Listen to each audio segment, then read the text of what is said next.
good time to check with the Ghana Chamber of Aquaculture, which has come up with a weekly price pool for tilapia and catfish. Joining us via Zoom is Chief Executive Officer of the Chamber, Jacob Ajika. We'll talk about the weekly price pool in a bit, but great to have you on the program. Tell us a bit more about your chamber and the work you've been doing since you set up. Chamber of Aquaculture Ghana is a professional organization dedicated to promoting sustainable aquaculture practices throughout the country. And we do this through advocacy, research, and also increasing collaboration among major key stakeholders in the aquaculture industry. So as a chamber, we have members who are mainly businesses that are registered and licensed to operate in the aquaculture industry. And they are farmers, fish feed producers, fish health entities, fish processors, and indeed fish distributors, and members all over the country.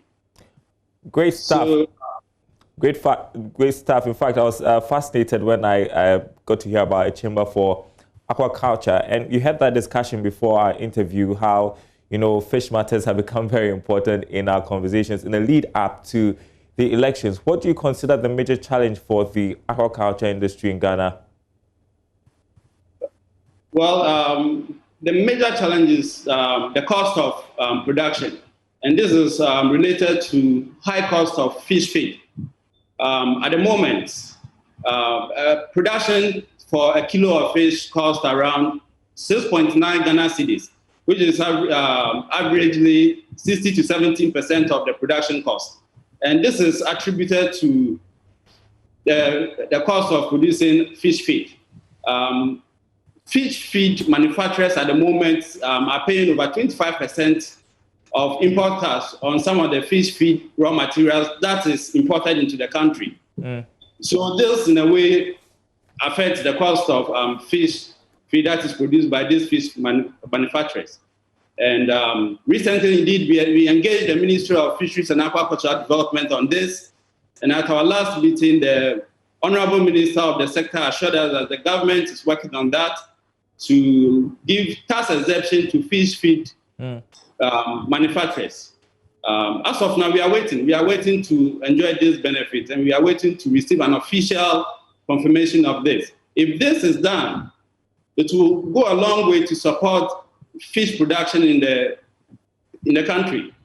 At the moment, Ghana has one of the best ecosystems for aquaculture production.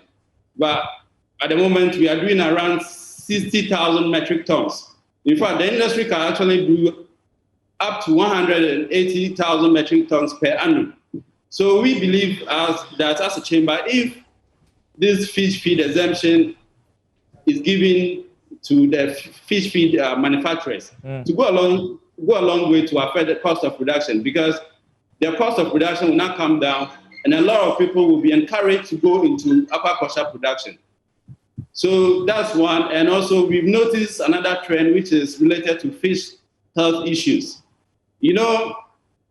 Disease, etc., is part of aquaculture production, and we've noticed that this is gradually becoming a big deal. I'm sure you are aware that in the past 2 years, the industry suffered from severe fish kill or mortality.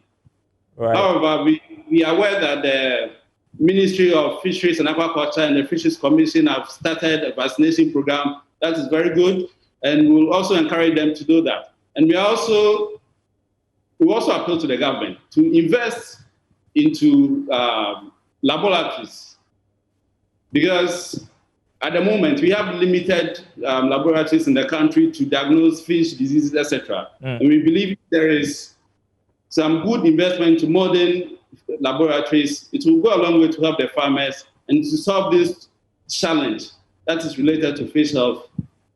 Yeah, and it's important you raise the subject of fish health because in the last couple of years, we've also had to deal with stories of poisonous fishes in the system. Well, let's go to the exciting bit for me. Your chamber has come up with a weekly pricing pool for fresh tilapia and catfish. Tell us about your latest update. Yeah, the latest update was week 39. That's last week. You know, the chamber came up with this initiative because we noticed that in the past, stakeholders or industry players struggle to have access to market intelligence when it comes to pricing, and also to know the trend of prevailing prices of fish products. As a result of that, usually the smallholder farmers especially, suffer a lot, because it appears the middleman determines the price for the fish, and it wasn't the best. So we came up with this initiative to provide this kind of market intelligence to all stakeholders. So from the comfort of your home, you could know the price of prevailing price for the previous week, and you can determine the price at which you want to sell your fish. That is tilapia or catfish.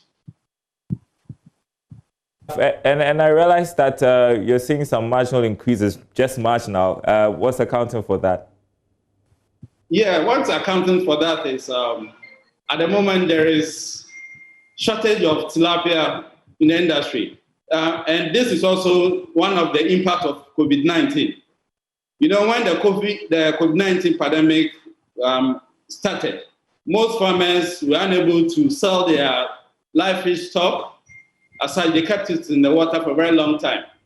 Then gradually, when the restrictions were eased, they started selling gradually. And what it means is that, you know, when the longer you keep your fish in the water, it affects or it disrupts the production cycle. So from March to August, most farmers were unable to stock. Okay. They were rather focusing on how to get rid of their live fish stock. Right. And gradually, most of the farmers have done that, and we have what we can supply to the industry is very limited. So actually, demand of tilapia and catfish is higher than what the industry can supply at the moment. Great, great. I've got to let you go, but I just wanted to ask you a personal question. Between fresh tilapia and catfish, what's your personal favorite? Oh, wow. Both is my favorites. I'll tell you mine. That is catfish with a hot pepper sauce. Inshaallah, if you're watching, you have to do something about it. Thanks very much, Jacob Ajikat, CEO of the Chamber of Aquaculture. Great speaking with you this afternoon.